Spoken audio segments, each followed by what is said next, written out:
This video is brought to you by Diamond Pacific Tool Corporation. Diamond Pacific is America's favorite diamond tool, wheel, and lapidary machine manufacturers. For nearly half a century, Diamond Pacific has set the industry standard for diamond lapidary equipment. Join the majority of professional lapidaries and choose Diamond Pacific products such as their Nova wheels, Pixie, Genie, and Titan gem makers, as well as their wide selection of other high-quality lapidary diamond products. Check out Diamond Pacific today and find out why they're considered America's premier diamond lapidary tool manufacturers. Look who it is. Sprightly Sprite and Dusty Dingus. That's right, Dusty. And we are in Marble. And I got a weird gimbal. Gimbal marble. Marble gimbal, baby. Marble. That's a 56-ton block of marble. Going to DC? Going to DC. Look at that. No masks. Nada. Raw. Immigrants from Italy. Sending it back to the mother country, huh? It's gonna be fun. All the DC. For the monuments? Oh, look, they're talking about the coke ovens that aren't burned inside. Those are ancient batteries, dude. Could be. It's a pretty country though, huh? Yes, and the air is very fresh. Little chill. Look at the quaking aspens.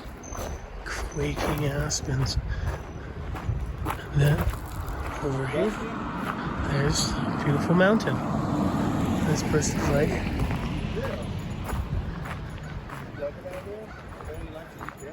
beautiful. 6 miles to Marble.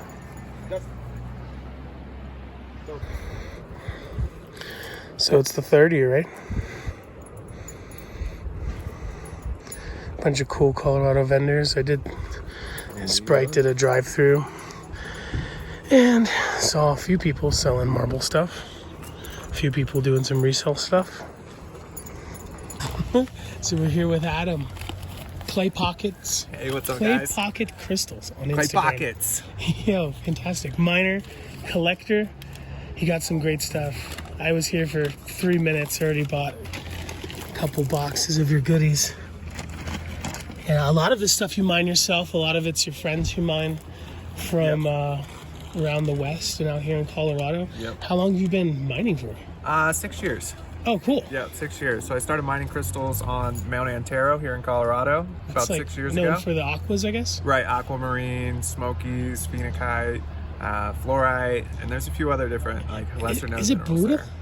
Oh yeah, I've heard it was brutal. Yeah, absolutely. It's it's definitely an interesting place to start mining crystals.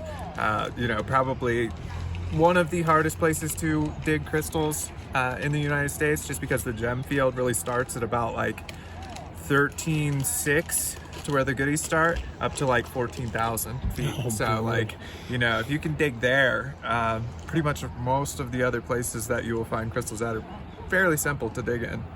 That is awesome. Some of these smokies that you've mined yourself, they're from California? Yeah, some California smokies, California amethyst. You said this is from San Bernardino? Yep. Is it a real difficult dig? Not necessarily. Is this from San Bernardino as well? Yeah, it is. Oh, these are fantastic. Yeah. It's not necessarily super difficult. It can be challenging at times, but it's fairly simple if you know what to look for. Are a lot of people digging over there? It's, as far as like places that I visited and dug at, it's a pretty busy place. Stuff like that there.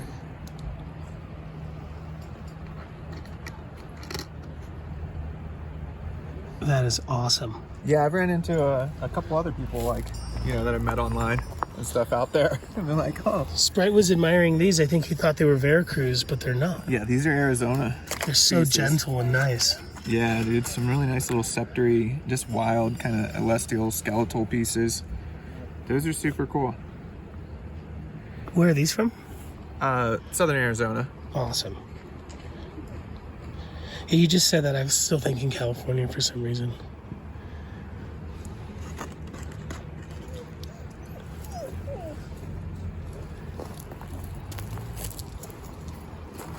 Absolutely fantastic.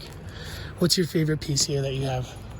Hard to say. They're all your babies. Yeah, as far as crystals that I've dug, I mean, I have this really nice piece from California. Oh, that is so sweet. You know, this was kind of one of my personal pieces for a little bit. And I figured, you know, I could potentially part with it.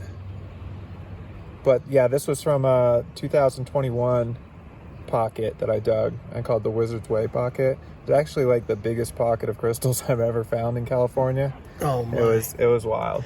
When you find a pocket like that, you do you sit there and work it till you can't anymore? Like Pretty much. you're like, not going and coming back. They kind of just like come to an end, or they'll taper to where it's like, I'm pretty sure this is the end of it.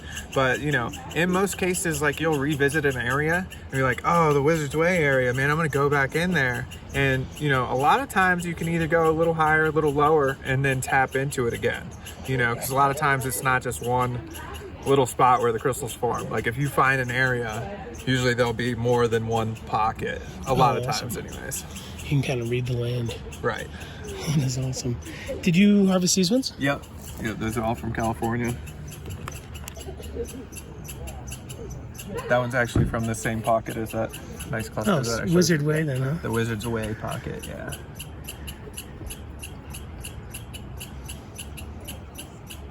Yeah, and it took about, I would say, it was like 2 solid weeks of digging crystals in that area before it was like, yeah, I think they're kind of coming to an end. Oh Yeah, my. yeah. But you know, I was out there a few months back and I was actually able to wiggle in there and pull a couple nice smokies out. And honestly, it probably goes a little deeper in the mountain. It's just, it was, you know, one of those ones you got to wiggle way in.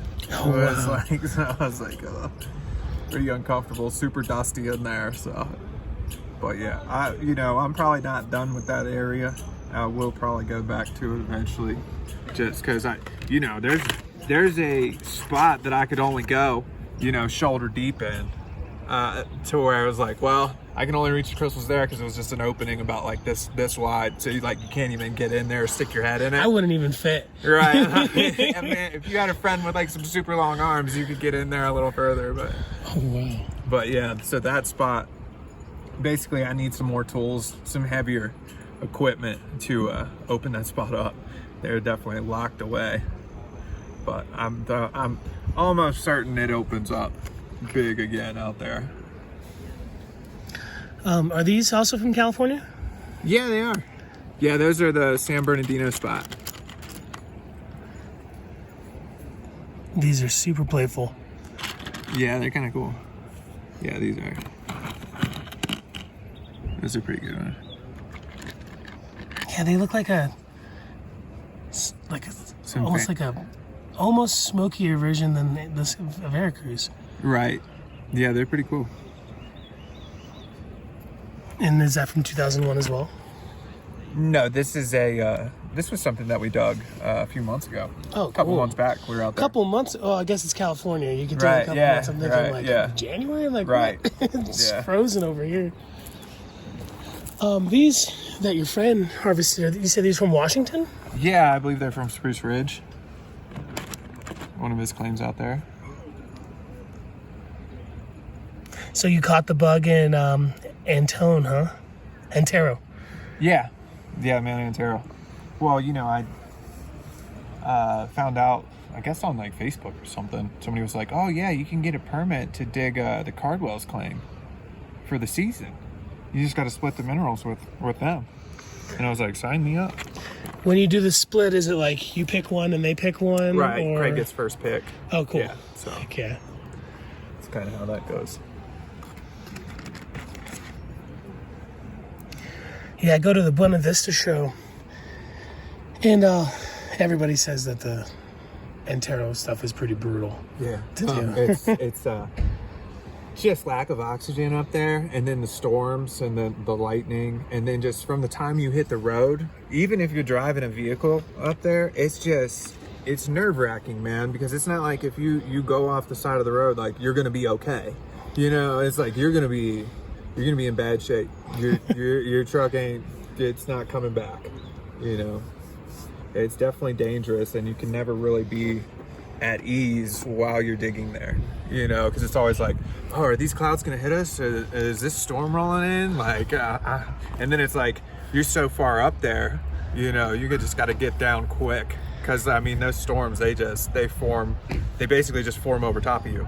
You're more like, oh, they might come in here, but it's just like, no, they just form over top of you, and then it's there, and then you're up way up high, you know, you're just like, oh, we got to get out of here. Do you work anything else in Colorado? You know, there's a little spot that I was digging some purple fluorite, like right around here. Oh, so. Cool. Did you bring any today? I did not. No. Oh, cool. Yeah. Do you have to clean it? It's not iron out or anything like that. It's its own acid. Yeah. Well, you know, yeah, lots of different acids, like muriatic acid and oxalic acid, which oxalic acid is iron out. Is this a lapidolite with like an emerald on it? No, this is garnet. Oh, trippy. Yeah. Is it demantoid garnet? Is it a Pakistani That's from one? Pakistan. Yeah. You have great taste. Yeah, these are pretty cool. I was only able to get a couple, and this one came from there too. This little guy. It's just a little different.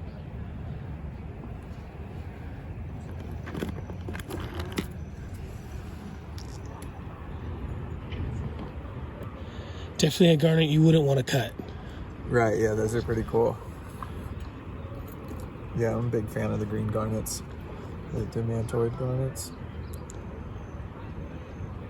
I didn't realize how many different garnets there actually were. Yeah, I think a lot of people don't. Yeah, it's like, oh, and then like how they, because I was like, oh, well, what's the difference? And it's like, oh, well, how it refracts the light is the difference. I was like, oh man, that's above me. Do you do any other shows besides this one? No, not necessarily. We just, you know, we've been in a few different spots, but, you know, since I've been sourcing minerals, I'll probably do some more. It's pretty tough, like when you only mine so many different minerals, you know, like as far as like, oh, I have amethyst and smoky quartz. It's like, well, you know, it doesn't really apply to like a broad group of people, you know. I see the... Because a lot of collectors want to get things that they don't have, you know. Yeah, the Arkansas crystal dealers in like Tucson and Denver, it's like, you better hope that some crystal lovers, you know, and they're clear crystals rough. And right, yeah, you know. Yeah, because I mean, yeah, I'm surprised that, you know, you were like, these, great price on them. And that's, you know, kind of what sells those. Yeah, and great quality, clarity on those. Pretty nice pieces. Yeah, I like them a lot. And, you know, they're from somewhere besides Arkansas. That's actually from Inyo County, California. Did you harvest this one? Yeah. So how do you clean something like that? Not with like a pressure washer, of course. Right, so basically you would hose them off. A pressure washer, but like not super high pressure, would work well. But mainly I'll just hit them with, you know, a scrub brush and water. And then from there, pretty much you soak them in acid and then scrub and, you know, rinse and repeat until they get there. Yeah, it's a challenge. And then usually I'll finish them on it's like a sandblaster basically, except it blasts like glass beads. Like it's like a super fine powdery glass. Media softer than the quartz. Yep, exactly. And is that media something special you have to order online? It is, yeah. And then I don't know if you can actually like recycle. Yeah, because like you get the tiniest little particle in there that's not the size, and it just clogs your. Oh no! It clogs your unit up. So.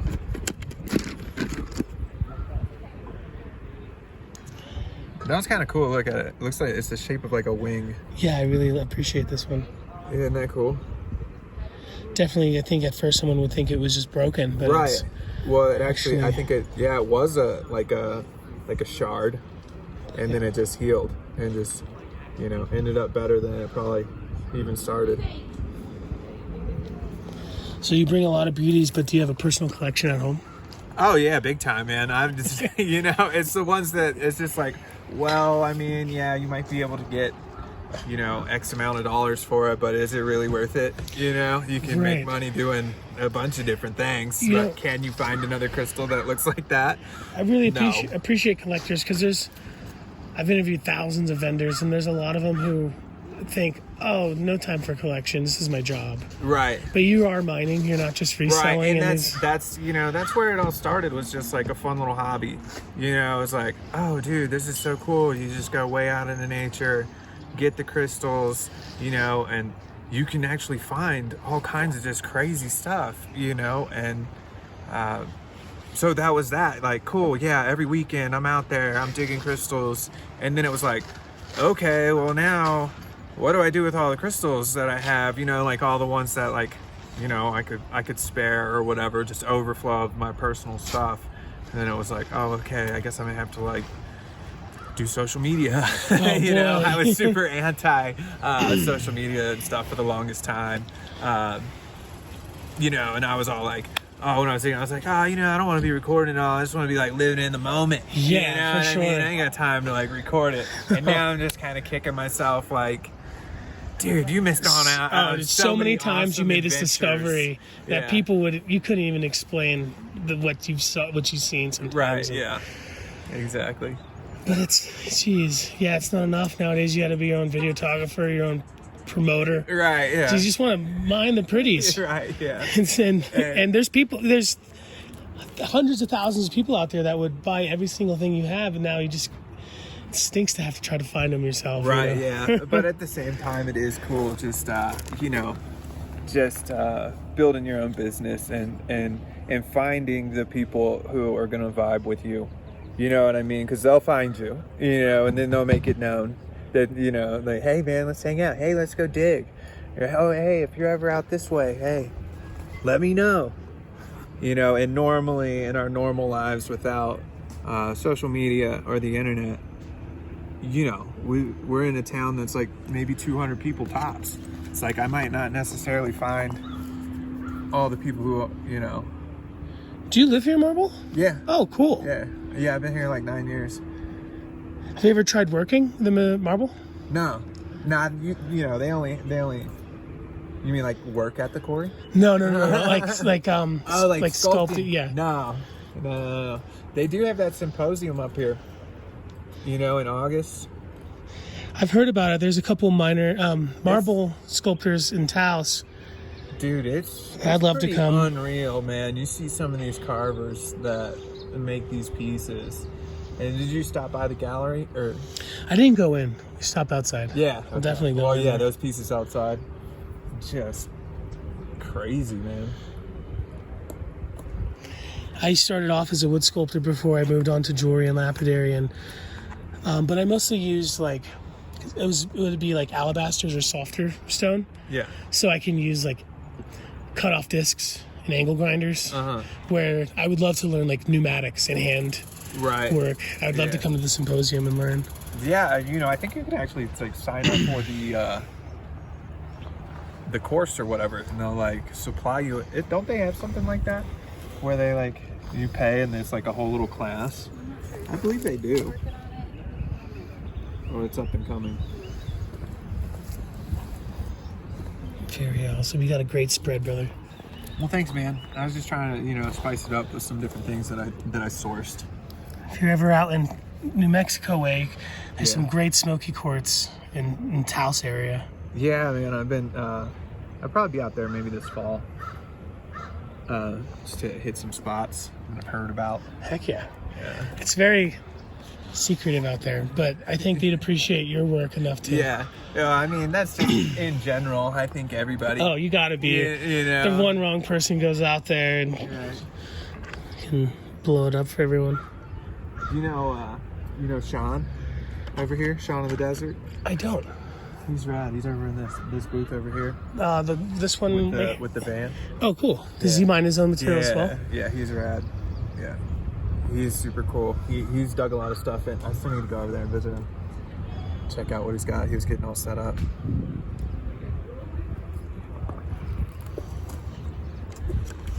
But yeah, he's pretty hardcore when it comes to digging the crystals. I'm lazy. Like, I mean, once you get a taste, though, you hit your first pocket out there, you'll be like, oh yeah, this is me now. Yeah, super. I went out to Herkimer. Yeah. And like you can dig around in the mud, but Right. if you want something good, you got to go through that Right, yeah, you got to work hard for it. pry bars and hard rock Right, mining, yeah, and most definitely. Wasn't prepared. My friend got attacked by a swarm of bees, and she was ready to leave. Yeah. Thanks, brother. You're awesome, Adam. Hey, Dave, it was nice meeting you. Clay pocket crystals. Clay pockets. Yeah, put that up on the screen and all the things. Do you ever post any pieces that you're willing to part with on Instagram? I do, yeah. Sometimes I'll run some stuff. Sometimes I'll jump on the live, Oh, heck yeah. sell some stuff. Awesome. Try to, anyways. Heck yeah, brother. Thank you. Nancy Druzy. Thanks for chatting with me. I know it's awkward. It's not. It actually isn't. Mostly on TikTok, but you are on Instagram. I am. First thing I noticed was your amazing electroforms. Super clean. But you mine all of this stuff. All of this stuff is American material. All American, all mined by me. I think I do have a couple pieces that are from Washington, but those are mined direct. That is awesome. It's got to feel good. It feels really good. You know. Like from start to finish, mine to table, mine to your neck or your ears. Last trailhead up. So when I first walked over here, I asked you a bit about electroform. I was under the impression that it was like this metal tape and then they solder onto it, but that's not how you do yours. That is not the case. So I guess that you consider that soldering, but you can use metal tape for electroforming. So basically, we can start. So I have my crystal. It's really nice smoky from California. I will glue that to some copper wire. And this is painted with conductive paint. So what you have is a power supply that's called a rectifier and a copper acid solution. It's like a little bluish Gatorade looking liquid. You put that in a tank. And you have positive lead, negative lead. I use a copper pipe to get the actual copper from that deposits. And you hook up the leads, and through electricity, those copper ions flow through the acid and onto the piece. Yeah, those are very pretty. Stunning. Do you ever have to cut the crystal to where it doesn't come out or anything, or is it just pretty sturdy? They are sturdy. So a couple of these, I didn't do it with this one, but they do have odd ends, longer, Or a awkward. little But piece hanging out. yeah, so I just grind those down with a Dremel. And We're worried about the snow. as far as shape goes, that works pretty well. But they are anchored in there. As long as your conductive paint sticks to the crystal, you're in business. That's a little amethyst from This one is fantastic. That one's also. They're all great, but they're so special. Yeah, they're so unique too. When I first started digging crystals, I just thought they formed one way, and then I started finding more and more, and it's there are a bunch of cool crystal habits. How long have you been mining for? 6 years. Oh, cool. And I started on Mount Antero too. Did you start with Adam at the same time? Yep, Awesome. Yeah, started at the same time. The electroforming I've been doing, I guess, going on 3 years. I beg your pardon, I accidentally knocked this one off of Well, the they make thing. them, so they're kind of weird. Did you make these stands? No, I didn't. They're pretty cool. Amazon. Yeah. Yeah. How long have you been doing the electroform? About 3 years. Oh, great. Yeah, so a lot of trial and error. Some of them, I could have brought some examples. Sometimes they get really bumpy and almost really sharp, but there's a lot of science involved. You got to make sure your chloride levels, acid levels are just right. So the ones where they're kind of banded around the crystal opposed to on top. Would the bigger side be on top for those? Usually. You know, I've done a couple. I don't think I have them out here. I've done a couple with the big side on the bottom, just the aesthetic, but usually the larger side on top. That's the back. This one's from Washington. Awesome. But yeah, I just love the band, leaving some crystal exposed, especially if it's a AA terminated crystal, like that one over there. But yeah, it's just fun seeing them go in the electroforming bath, taking them out, polishing them up. Oh wow, I didn't think of that. You probably have to super patina it or something when they're out. No, they actually come out like super bright copper, like almost. Oh wow, like a penny. like they went through a brand new pickle penny. or something. Yeah, yeah. So it is huh. And then over time, they will darken, but I do give these a patina. Where's a nice dark one?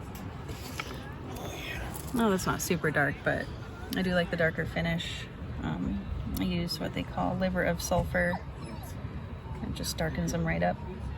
And of course, I have to run over these with a little wire brush on the rotary tool.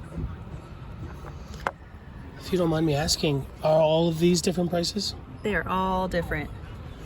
It'd be definitely hard to price them all the same. All the crystals are so different. How much would something like this be? Ooh, that one I dug in Arizona. That's my only Arizona piece. 35 on that one. I'll take it. You got it. Thank you so much, Nancy. I appreciate the chat. Awesome. On your That's great. TikTok, do you ever do a live where you're electroforming? I don't. I sometimes show my electroforming setup, but I'm mostly just selling. Right. Usually you're probably in the zone when you're working. Yeah, So and it's like, sometimes I'll be sitting there and I'll just be like, well, what am I going to do with this? I mean, it Yeah. could be entertaining. Oh, but right. I feel like it would be kind of boring. no, I cut a lot on live, and I'm like, guys, I'm working today, so this is going to be boring. I'm going to work the same thing for 45 minutes. It's not going to change colors. Nothing crazy's going to happen. And you know how TikTok is. It's programmed for like quick, instant, fun. Yeah. Twerking, dancing, you know, like making sandwiches. Right, yeah. Definitely the attention span, very short. Thanks, Nancy. We're here with Fred. Fred from Smuggler Mine. Is Smuggler Mine your mine? We manage the mine for the new owner. So some friends of mine used to own it. They sold it back in 2014. And we now run tours up there. We also have a permit to mine 25 tons of ore a day if we want to. Wow.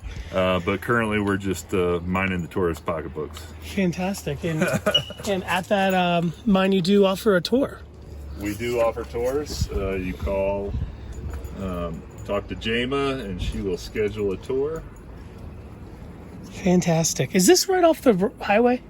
No, it's actually so Aspen Mountain is the ski resort side. On the other side of town is Smuggler Mountain. And so it's 30 acres that butts up to the city limit of Aspen, right on the south side of town. Oh, heck yeah. And I was super blessed enough to get one of these cool jars of aquamarine.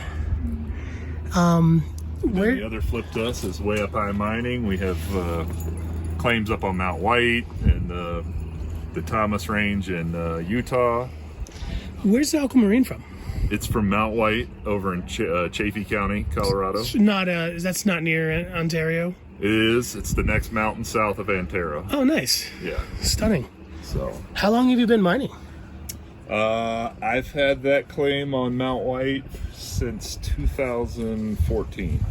Oh, wow. And you've been working it that long probably, huh? Yeah. We were permitted to drill and blast up there, but we were probably 2 years in before we got our permit. Oh, wow.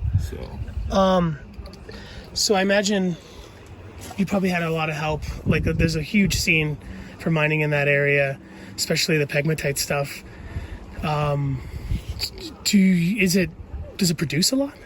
Oh yeah, no, it's so where I'm at is at 13,000 feet on Mount White. It's a 7-mile hike into the claim, and it's a mile of elevation gain. So there's not a lot of people that actually make it in there. No, I hear it's brutal. That whole thing is. And so the flip to the coin is there's a lot of ground up there that people haven't touched. So you can drive up on the other side on Antero and, you know, fight with everybody over there and go through the scraps that are left, or you can, you know, go over on Mount White where it's nice and peaceful and you got your own spot and there's plenty of aqua. Oh, awesome. I hear it's pretty brutal, the hiking and stuff over there. Yes, it can be very brutal. Is this silver ore? That is slabs of barite with silver running through it. So the whiter, if you kind of look at the whiter looking metal when the sun hits it, that's the silver in it. Fantastic. And this is out of the Garrett stope. Do you ever hear of artists cutting it to make jewelry? Cabinet, yeah, and things like that for sure. Oh, nice. Yep. Fantastic.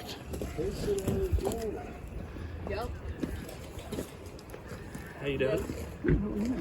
Absolutely stunning. Is this from the same location?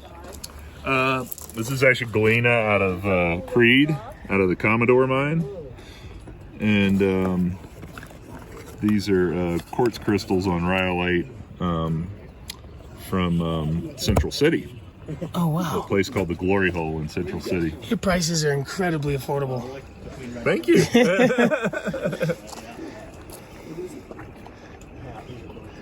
Leave a lot of room if somebody wanted to buy to supply their mom and pop rock shop somewhere not in Colorado. Well, so we're part of this sale is my daughter and her boyfriend are going to college, so they get half the proceeds of this to what a start out their blessing. bank accounts for college. Better than a car wash. Yeah, exactly. Is this aquamarine from the same place as that material? Yes. This is all from Mount White. Beautiful smokies with these ones. How is the cleaning process? Is it different than just cleaning quartz because of the aquamarine? Yeah, you don't want to use any kind of, you know, abrasive chemicals. A lot of times if, you know, you put it like a ultrasonic cleaner for like jewelry. Just an ultrasonic? Yeah. I also have a, it's like a mini power washer. It's called a textile cleaner. It sprays like 300 psi in this little stream, and you can sit there. You'll cut your finger with it. Oh, no. It's real deal then. Yeah, it's the real deal. These are fantastic. Even the biggest one here, it's really affordable. So dark. What was the first material that you started with? It was what you started in 2014? Oh, you mean mining? Yeah, just in It general. was gold. Oh, cool. Yeah. Got the fever. Started doing gold and then got into gemstones. Because they're just as valuable as gold these days. Yeah, absolutely. It's a renaissance for sure. Well, it's just also cool to find stuff.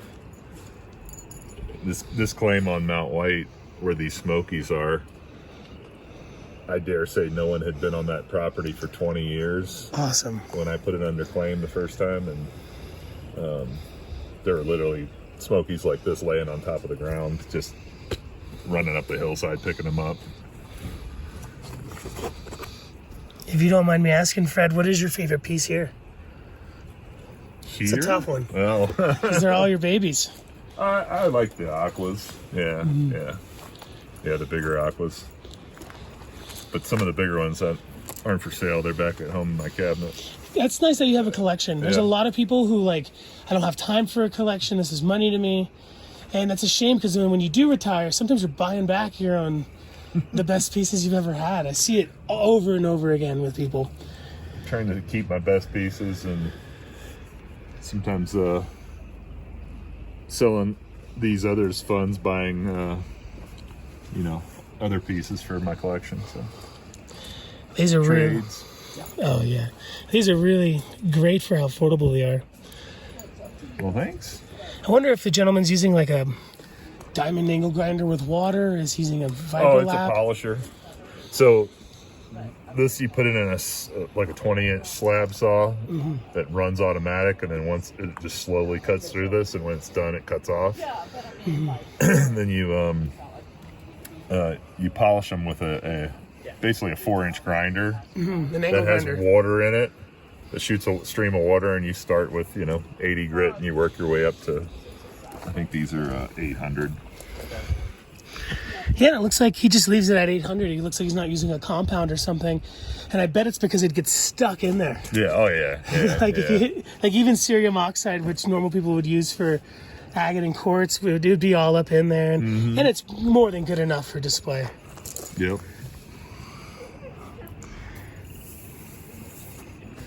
Totally awesome. Are these antiques you just find when you're out there? Some of these drill bits and things are just from all kinds of different places. Do you think they're carbide or just steel? That one's just steel. These have carbide on them. How old do you think they are roughly? Some of these star ones like this, these could be 100 years old. Wow. Those are probably more about 50. The technology for money-making things like vehicles, arms, and drilling and mining, it looks like it's something that would be made in the 50s, 60s, 70s, like way before its time. Very cool. Thank you so much, Fred. I really appreciate you, my friend. You bet. You're great. And Enjoy the show. Will do. I'm gonna get some lunch. You deserve it. Make sure if you're in the Aspen area, Smuggler Mine. I'll definitely have to go to that sometime.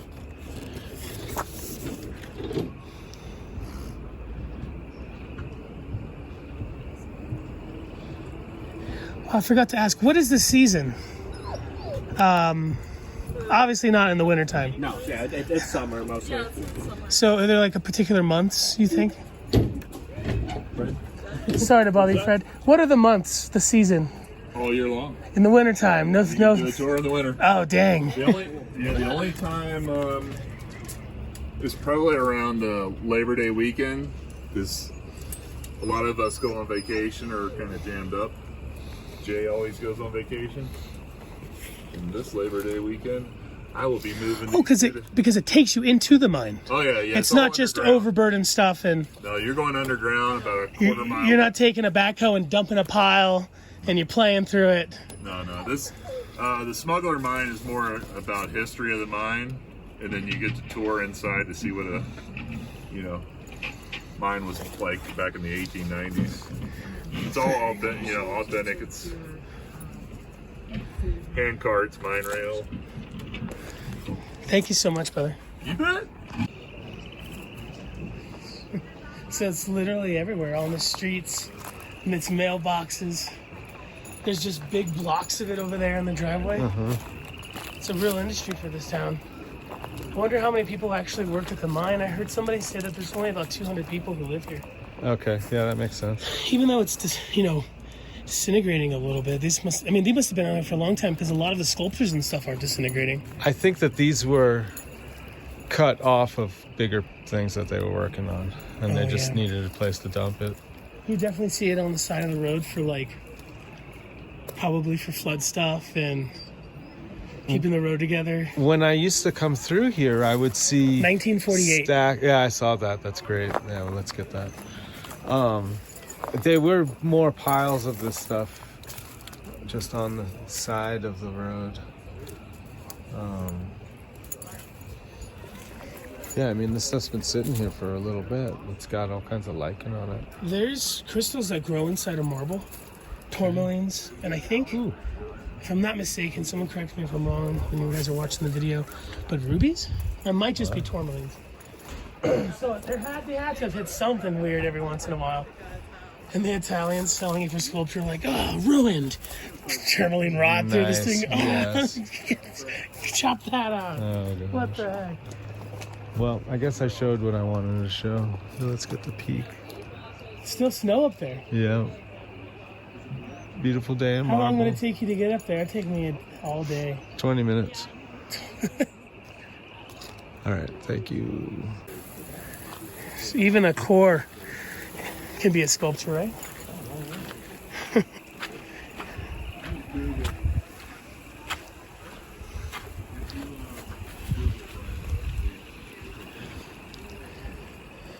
Yeah, I definitely would love to come to the symposium. That would be great. Our boy Garrett here with Fox Rocks, Flint Knapping extraordinaire, stunning lapidary artist and collector. Why, thank you. How you doing, my friend? I'm doing great, man. So you started Flint Knapping after an accident? Yeah, so I hurt my back and wasn't able to do, you know, a lot of the things that Colorado people do, skiing, biking, hiking, that sort of The thing. life. And so I needed something to keep me from going crazy and took up Flint Knapping, which led me to, you know, loving other rocks and minerals. And so I started doing the whole rock hounding thing, and it's just been a rabbit hole from there. It's been a wild, fun ride. So the napping actually came before the rest of everything. Yep, and wow. self-taught. So I definitely broke a lot more than I made in the beginning. But How long have you been doing it? let's see. Now it's been about 5 years, I guess. Oh, wow. You got good. So- A lot of people have done it a lifetime, and Well, and it's funny, you know, as a kid, I always had a passion for Native American stuff. I lived in a teepee. I still have the teepee that I'll spend, you know, a couple months in the summer. So I actually still have the first little drill I made, and then the most recent drill I made, which is a pump drill. And whoa, you're making your own pump drill. Yeah. And, Holy smokes. and it's cool to see the difference, you know. You know, people pay a lot of money to have their beads pump drilled. Really? Absolutely. Like, just like say you have some turquoise beads. Sure. Like, you can make more money off of the pump drilling than the actual bead. Huh. If it comes up, I'm going to bug you about it. Sure. Make you some pump drill Dude. work. And I'd love maybe... It's fun because you see the progress pretty quick, you know, a lot quicker than you would think from. I would expect a very long... I think a lot of people expect a very long time. And I think a lot of people don't give the ancients as much credit as they deserve. 100%. Like, oh, this hole obviously took a week, right? You know, Yep. probably not a week, you know. And then, yeah, the way they polish stuff with, you know, on stones with water. And I mean, yeah, a lot of respect to those ancestors. Are you making the handles? Yeah. And so a lot of these are stabilized. Is this ironwood from Mexico? I think that's, Maybe walnut or... yeah, I think that's a walnut or, man, I can't. Who so knows? I many. mean, yeah, it's beautiful is what it is. The first Flint Napper I ever met, I drove out to California, and I consider him one of the best. And so... Is he an old timer? Yeah, and he had a bunch of, you know, nice wood, redwood, and all this exotic stuff. Like purple heart, you know, I have leopard wood. But we stabilize it, so you soak it in cactus juice in a vacuum, and you pull a vacuum, which pretty much impregnates the soft stone, like, you know, cholla bark or what have you, and it becomes hard as, you know. So for a lot of folks at home, they're like, I got cactuses in the front yard. Let me juice those. Cactus juice is a famous wood stabilizer. Yep. And it's, you can actually stabilize stones with it. Yeah, I've just learned. I think it's some of the best homebrew stabilization is cactus Sure. juice. It's almost as good as like what you'd call Opticon. or Zachary method and all this stuff. And then you cook it for a little bit, a couple hours maybe on like 200 degrees or something. Yeah. You know, with some of the woods, you really actually don't even need to do that. Once you pull it out, you want your wood dried before it goes in. So you'll put it in, you know, the oven at a low temperature for a while just to make sure everything is really dried. Yeah, cactus juice, for those at home who are wondering, it was actually made for the wood industry, I believe. Yep. Dude, But yeah, I mean, you were going to Mexico and getting your own obsidian. yeah, well, this is Davis Creek, so this is up from Oregon. Look at that. And, you know, Is this expensive? not from the guy I got it from. He was selling it to me for $2.50 a pound. That is stunning. And some of the, I mean, that's like nothing compared to the quality of like what I. And this is so I would say good obsidian, like a labradorite, you want the color to be in front of your face without having to hold it at an angle to see it. Exactly. Like, this is good. Yep. This is very good. So when I've learned, I just restored an old Highland Park 20-inch rock saw, and Did you get it for a good deal? free? Oh my goodness gracious. Yeah. And so I just had to do, fix the electric. I put a new blade in there. I put the green agate eater.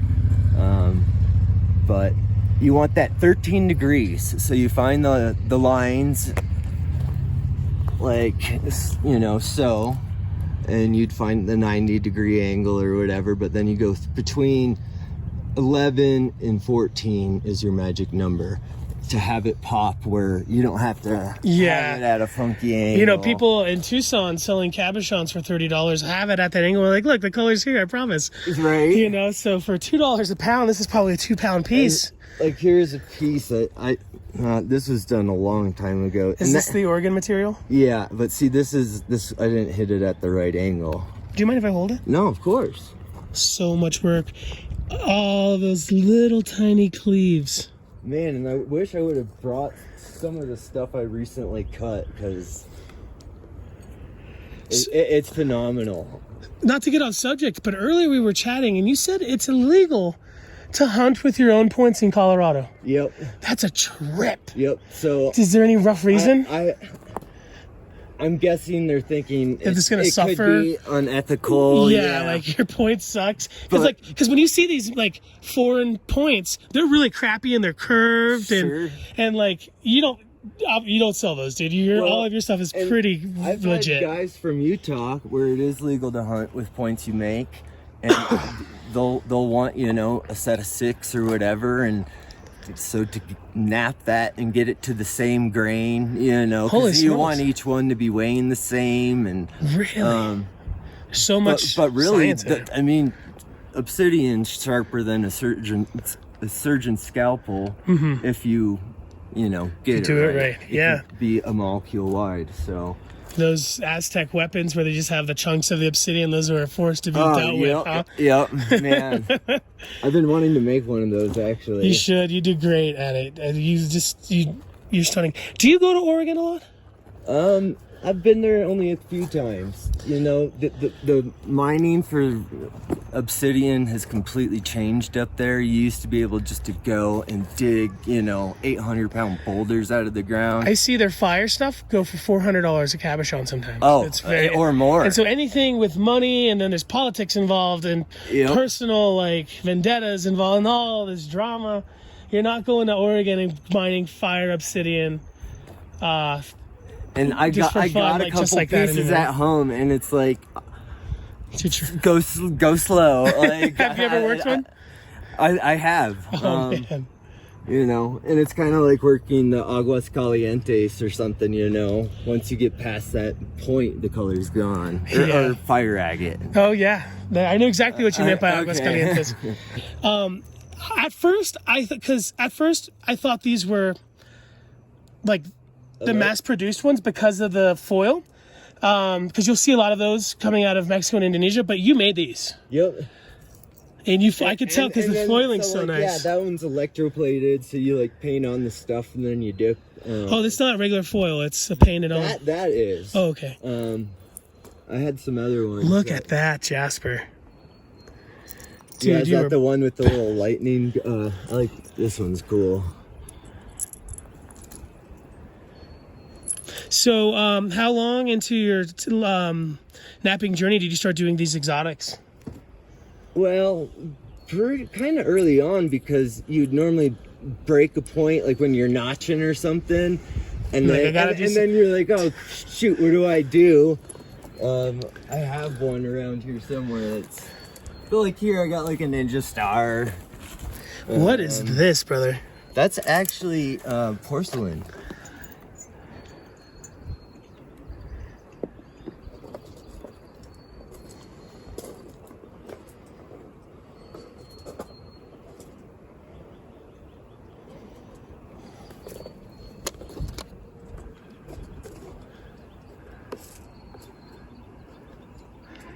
I see that you have a few basalts. Is basalt difficult?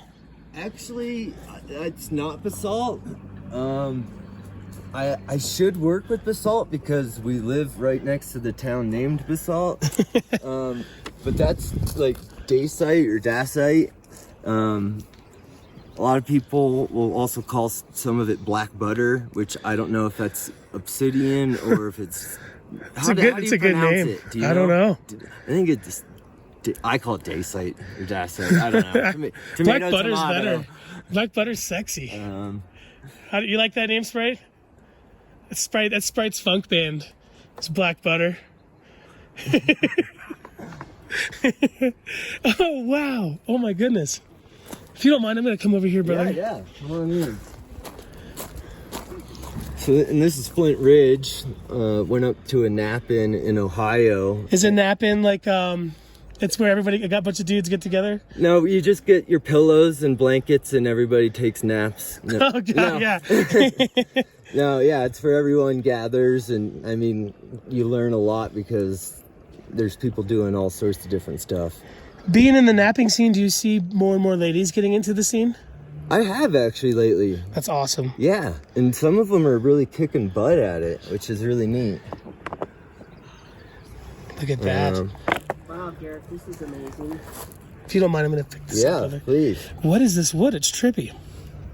That was just something in Ohio. I don't know what wood it is. Could be an oak. It could be, but that is awesome. Is this another flint? Yep, On a shirt? that's a flint. And is this when they do the electric with a? No, that was me That- with a wood burner. Oh, cool. I actually brought it just because I figured That's there fun might to be do. some dull times. And yeah, you can do it. I do it on bone. Sometimes smells funny. Yeah. I tell people, and I'm not a napper. I know people who do it.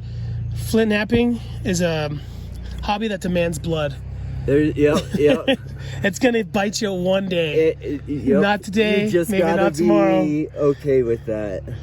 This is a Man, stunning I've piece. driven so many pieces into my hand My goodness. through the leather pads. You know? Wow, cut right through it.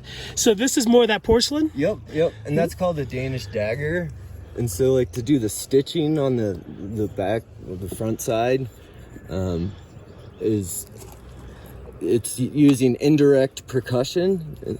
So instead of just like whacking it, you get your little antler up against it, and then you hit it with, you know, another moose tine or what have you.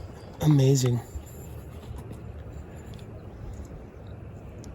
Stunning color. But yeah, the porcelain, like, so this is porcelain as well.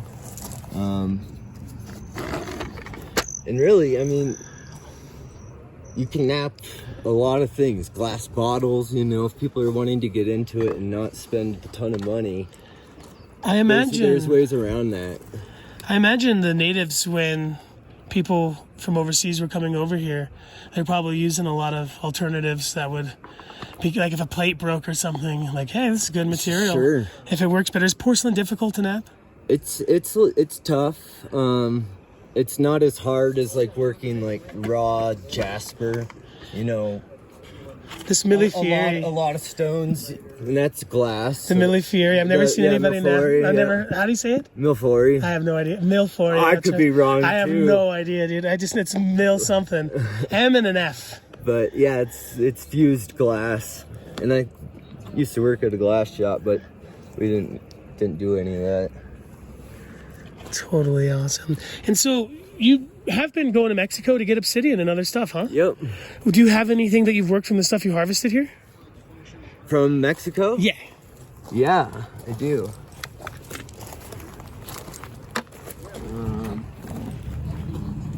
So this is one, and of course the sun kind of just went away. And then I just sold one, but they wanted. Where in Mexico did you go? So, kind of south of Chihuahua. Nice.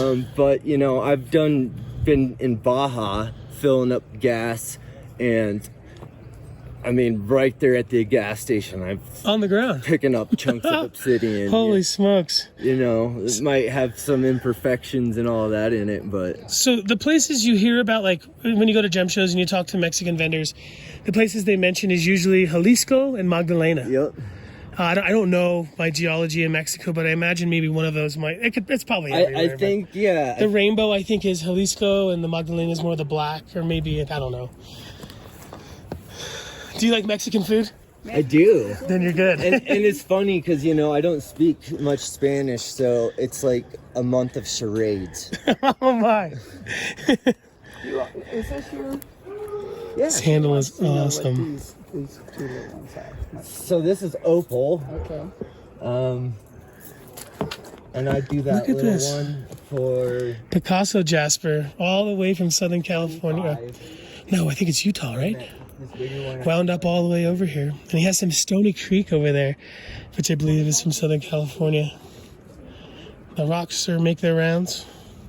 This is really cool. Somebody like tumbled an offcut. Very cool. It doesn't just have awesome I also have Flint stuff. Beautiful fossils. This is a mammoth tooth. that are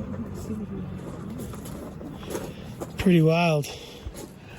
I wish my teeth would last that long. check out these points, Dave. I got Oh, here, come around up. Oh wow. black opal, Ethiopian, lightning ridge, and Cooper Petey, and that's a Beautiful folsom Clovis, yeah. so Yeah. this is fire opal from Mexico. I did not make these, but I thought they were cute. And I bought them. Just little pillows. How much are those? I could do one for 15. What do you think? You want one of them? Get Which one do you like better? That one? Okay. You got good So- taste. We need Grampy because he's got the. Do you take credit card? I do. Okay. So are you okay with you pay 10 or we'll pay 5? Okay. That's a deal. Do you want a little bag and all of it? I can wrap it up in some tissue paper and whatnot. Here's the Stony Creek. Okay. I believe he said he tried to nap it. It didn't work out so well, so he I'll go grabbed it. find Grampy then. Huh? Okay, you will get him. Do you want gold? Does she want gold wrap tissue paper or green? Gold? No goals.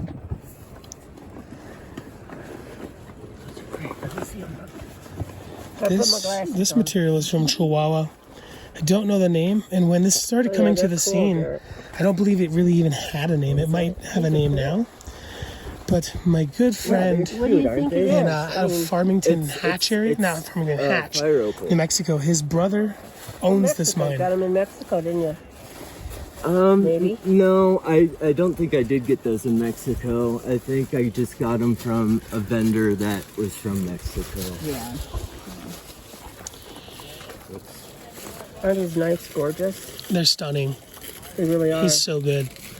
Well, and a lot. I was trying to finish a bunch last night, so I didn't get like any stains. Open this case. He was pointing this out. You got it? Some alternative material. Got it?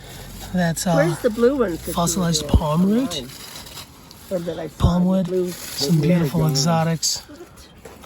That in the middle, I think that's a Sold them fulsome already? shape. Yep. He was telling me. That's a beautiful agate one right there. I kind of like the big these ones. Aurora quartz. Is it Aurora quartz? I believe so. That's- Ask Lapidary Dave. He knows his stuff. Is this Lapidary Dave? Howdy. Oh, beautiful. Aurora quartz? Sounds right to me. Yep. Mm-hmm. That's what I was looking for. Okay, why don't you wait here and I'll go see if I can find it. Here he is. Oh, there. No. I think you guys are trustworthy. I can give it to you. No, we just need to find him because he's got the He's got the money, honey. bottle kids. Yeah, they got the marble, sorry. But let's go to the park and find Dorothy. Opal points, kind of for a lot of people, it's the pinnacle of material for napping. It's a pucker factor when you're doing it. Yeah. Do you ever watch Pulitzer Opal? Yep. He's funny he's as crazy. heck, Yeah, he's awesome. He's not afraid. He's like his Shirley, his little The mannequin. Yeah. He's awesome. Roughly how much material are you losing napping? I don't do opals very much because it's. Do you think at least 50? Oh yeah. More probably. Yeah, and what I'll do actually is I'll pretty much get a preform, and that way, you know, because if you were to do it just by trying to knock chips off, so I'll take it to like my Cab King and kind of get the shape, and then from there I just pressure flake it. Oh, awesome! So you're saving a bit, and you're not starting with a knob. No. Yeah. Okay. And I have some somewhere around here where it's like to try and to even get to that preform. What is this? It's got like some weird linear grain. That's glass. Stunning. You did glass work for years. You were saying when we met earlier. Yep. You were saying that some of the annealing process can take months. Well, when we do a piece that's like 8 feet by 8 feet by 12 Some real plus sculpture, inches huh? thick, then it takes a long time to anneal. Do you know anybody who was ever on those glass TV shows? No. Do you know what I'm talking about? I do. So before I go, you were telling me you won the scholarship for the symposium. Yeah. Dude, what a treat. I know. I was like, there was only one spot left, and I don't know how I got it, but You deserve it, dude. You're bad with the bill and artist. I'm really stoked about it. And you're doing that in August. You're not, you were saying, yeah, you know about angle grinders, cut off discs, flap discs and stuff, but you're going to be learning pneumatic, hand, steel to stone. It's all air and they use wild. a lot of. You deserve it, brother. And I got to do it with a bunch of friends too, so. Oh, yeah. Even better. You're from here, Yep. roughly, like. Yep. 100 miles from here is here. What? Glenwood Springs is your backyard. Yep. Oh, yeah. Or front yard. Yep. Garrett, thank you so much, brother. Hey, no, it's been a treat, man. Fox Stone? Fox Rocks. Fox Rocks. Yep. Heck yeah. Everyone go find him. If you have if someone has a material they want you to try to nap from, would you ever consider commission? I would love to. Yeah. What if they wanted something like I never can make any promises. No but promises. Yep. And what if they wanted something exotic? You'd give it a shot? If they're willing to, They have to know the risk. Know the risk. Yeah. Don't send their grandmother's heirloom. Exactly. the agate slice she's had since 1928. That is so cool. Modern to primitive. You were saying you just got to figure out how to make it stay. Yeah, a little stop. And then I got little bullet casings for the ends. Yeah, got to upcycle. Thanks, brother. Yeah, thank you. And I keep forgetting. This is the dino bone. Your first dino bone you found. Yep. From Boy Scouts. Yep. Told me to lick it. If your tongue slightly sticks, then. Oh, you could tell that's a bone. Yep. It's undeniable. You can see the cell structure. He's actually vending here. We were talking to him. I was admiring his turquoise cabochons. Awesome, brother. Thank you so much, man. Yeah. See you soon. Thank you. The nose trick. Done that one before. Salvage Design Art Studio with Seth Palmer. Are you out at Marble? Ithaca, New York. Oh, wow. Yeah. Far drive. Yeah, long way from home. I used to live out here, and I have 2 brothers who live out here and an aunt and uncle as well, so it was a good excuse to come back out. Do you have an Instagram or anything by chance? I do, yep. It's Salvage Design. Oh, it's right there on the bottom. Right on the card. Salvage Design, _. _, yeah. Thanks for your time. Yeah, you're welcome. You know what caught my eye right away? These books are amazing. Thank you. Yeah, I try to find first and second edition books. I'm going after the rare pieces that otherwise would have been forgotten about, thrown away, or just stuffed away in a closet, That is stunning. Yeah, and actually, because of all this, I found a book that I'm not going to crystallize, but it's a book entitled Tales from the Plains. And it's written by Rudyard Kipling, which wrote the Jungle Book, right? Oh, wow. And once I started investigating and really looking into the author, so he was Indian, lived in India, and was in the Indian National Army over there, right? And that's when he started writing his short stories. Well, the book I have is a publication of some of his first short stories. And I started researching it. It's a rare book. The book is worth like $650. Oh, Mine's wow. in mint condition. So Oh, like, my there's goodness. no way I can crystallize this book. I got to keep this one for like my book collection. Absolutely. You know? Do you think the original ones were written in Hindi and then translated to English? I bet you back in the day it was so. I bet you it was, yeah. Or I mean, I wouldn't be surprised if it was English. I don't think. Yeah. Probably, depending where in India he's from. Mm-hmm. Probably spoke English because the whole English thing. Yeah, but yeah, especially what a stunning collection you must Thank have, you. dude.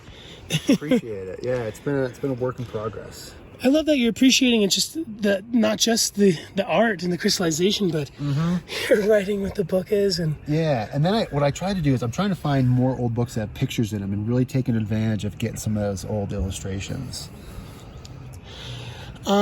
So you grow these yourself. How long did you say they take? It takes about 24 to 36 hours to grow, and then about a week of dry time, and then I do a clear coat glaze over them just to really lock in the crystals on it. In keeping the pages in these unique organic motion That's looking tricky. That has been some trial. These and are error sculptures of like getting the pages to stay, because obviously the pages are hard. You fold them, you put it into a wet solution, and all of a sudden they turn to like, they're flopping around in there. So it's almost like I have to set this into the solution, and then it's about 10 to 15 minutes of just sitting there and holding them, right? And holding it and just making sure they don't move, and then just lifting your hands away and like not touching it when you're done. If you touch it and disturb it, one of the pages will flop over. Like on this one flopped over on me. I was like, all right, whatever. It looks great. It's fine, it's the book kind of like doing it for me. And I can't control how they grow or the colors that come out of them. And I kind of feel like that's the energy of the book coming through and being like, this is what I want to look like, or I don't want a lot of crystals. Like this one, for example, doesn't really have a lot on it. But then you look at this book over here, the 20,000 Leagues Under the Sea, which is kind of fitting for the book, I think. And that thing's just covered with them. That is amazing. How long have you been doing it? Oh, God, about 9 months or so. Not that long at all. Not that long at all, no. Wow. No, the whole thing started with making lights out of old instruments and like found objects. Like I have a typewriter I did, a sewing machine, a coronet, a bugle, some records. I did a drum pad, or a bass drum pedal with a cymbal next to it, and did double lights off of it. And then, so years ago, I used to make bismuth crystals, right? And I love that idea, but bismuth it's really hard to work with. I've burnt the crap out of myself with it. Oh yeah, I've jammed a chisel in my hand getting bismuth out of molds. It was a lot. And bismuth is not cheap to actually find. And then I was like, I love crystals. What's the next stage I can go with? So then I discovered this process, which is actually a borax solution. Really? Yep. Would they be considered borax crystals? They would be. Yep. Yep. Is there anything that they won't grow on? Yes, they don't like glass or metal. They'll grow on it, but they won't adhere to it, which means they'll easily just break right off with a gentle, like little, like any kind of vibration. So they really like porous things. They love the shells, obviously books, the statues. They really have found a good way to adhere to them. Is that an ET praying? It is. Yeah. That's wild. I did a deer skull. The deer skull came out really well. We left that one at home, and I'm working on, it's kind of gross. It's rotting right now in a tub, and I need to get the beetles that eats the rest of the meat off of it. I got it this spring, and it was killed last fall, so most of the meat's gone off of it, but it's the pelvis, the spinal cage up to the ribs, and then the head. So what I'm going to do is, once it's all cleaned up, I'm going to crystallize the whole thing and then create some sort of mount for it. So it'd be like a crystallized deer. Oh, that'll be stunning. Yeah. And I'm also working on, I have an acoustic guitar that I'm turning into a lamp inside of it, and then one coming down the neck. And then I'm going to crystallize the whole guitar. Oh, that'll be amazing. That one I'm really excited about. I really wanted that one to be done before I came, and then I was like, that's too much to bring here. I'm like, I gotta, focus on other things right Can now. it trouble you to turn that on? Because Yeah. the light is just amazing. Both in here. That is so cool.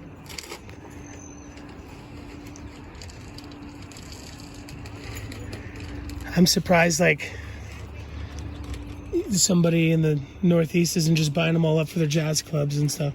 I did have one guy approach me where I live in Ithaca for their jazz club, but I think the price point was a little bit higher for him. He was thinking they're going to be like $30. The instrument alone can be $600. Yeah, get out of I'm town. not trying to find the most expensive instruments to do this with. I'm trying to keep that price point down low, but still, it's a process to first figure out how to do it, how to wire them up. It's not just throwing a lamp on there and here you go. It's a lot of creative design that takes place in it. Really, really unique and special. Yeah, thank you. This teacup. Yeah, that was an experiment for a future endeavor we're going to be doing. It's going to involve teacups. So I wanted to see if I could actually grow crystals on it, and it did come out okay. What I learned is it was how I hung it, right? So I hung it like that, so the crystals formed on whatever semi-flat horizontal surface it could find. Awesome. And is this just the crystal itself, or is it on Nope, something? that's coral. Oh, wow, I can see it now. Yep, that's a piece of coral. That one's coral, that one's coral, and then this little guy is coral right here.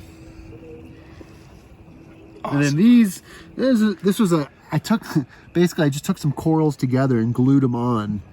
And actually these are silver dollars, and then the coral itself, and then crystallized the whole thing. That's fantastic. And this was a happy little accident right here. I was trying to do some shells. They got too close together in the mixture and all bonded together. But in the process, where is it? I mean, look at the termination on that giant piece right there. It's huge. My next stage is I'm going to be working with using a vacuum. So I want to do it in a vacuum chamber and create these. Because what I've learned is when you form these crystals, they tend to fall on whatever you're creating, right? So as the solution dries, the crystals form. If I can get rid of gravity and suspend that crystal formation in the middle of the solution with a seed crystal, I'm thinking that I could create like a really large double, triple terminated piece. Oh, wow. I don't know yet. It makes sense. It does make sense, yeah.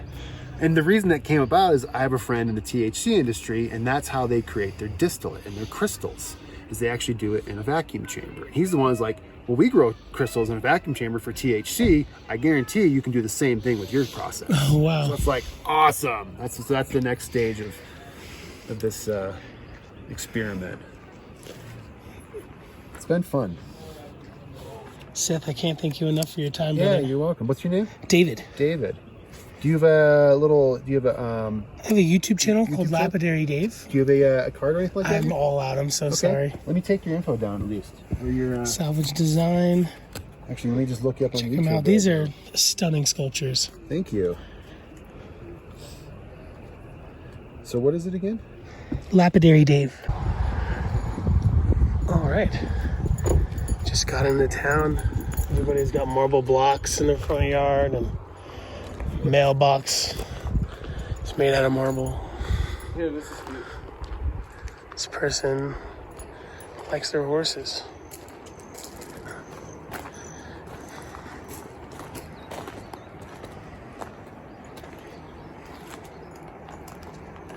Dusty.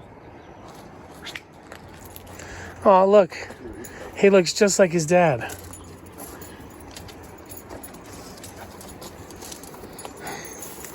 You like the pony? Give me your best.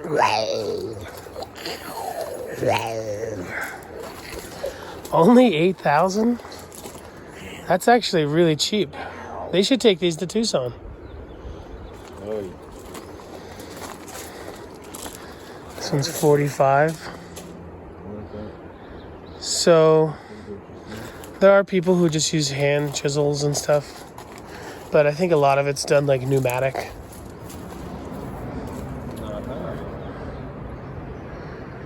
I'm gonna talk to some artists about it. There's a few different qualities, I believe, as well. It's cool. Just popped a bunch of holes in it on the inside and outside, huh? I met some marble artists in Taos at a party I was playing at not too long ago.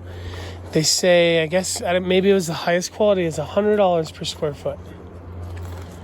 So I doubt that's the highest quality, but something like that cougar over there, it's gotta be a lot of money for rough stone.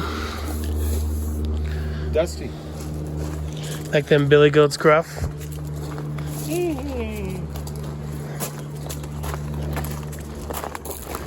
This is pretty cool. What's going on with these? These hand done, or is it laser engraved? Hand done for sure. Looks like. Looks like some kind of stuff. I like the NASA, and then the devil NASA. Yeah.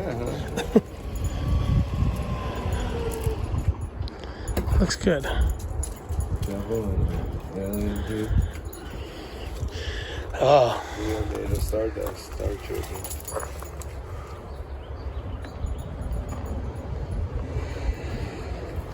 Come on, go. Good.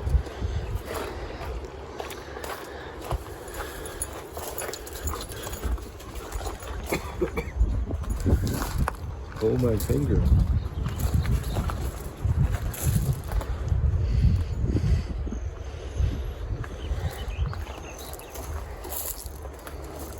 Cool. It's crazy. Largest beer holder.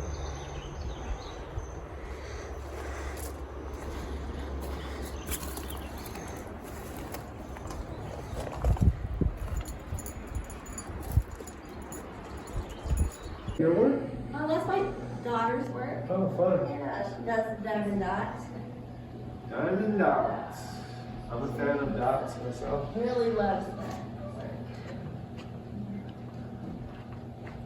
The marble gem and mineral shows going on at the art department. Yeah, we just Were you are there? leaving that. Okay. Yeah, that was fun. Good. I hope it gets better every year. Oh, I think it will. Yeah, once people start knowing about it. Yeah.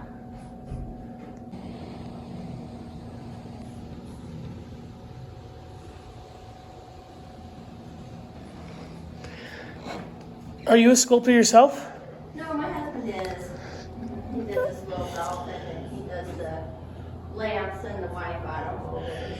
How many different variations do you think there are in like qualities of the marble? Dozens, maybe? Oh no, there's probably maybe 6 grades of our marble.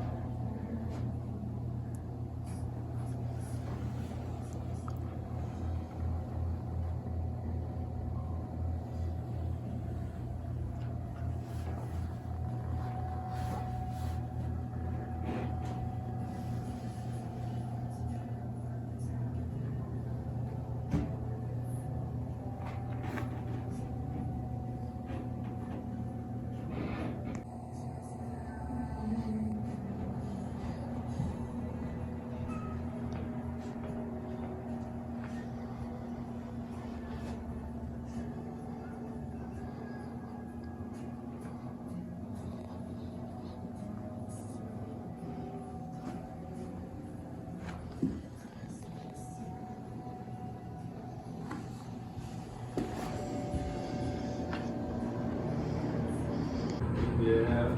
Instead of like us, the starving artists.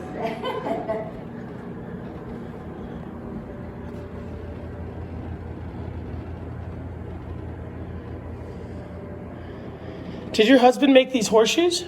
No, that's I met the gentleman over there at the show who made those. I believe. He's Mario. Yeah, I think so. He's selling over there.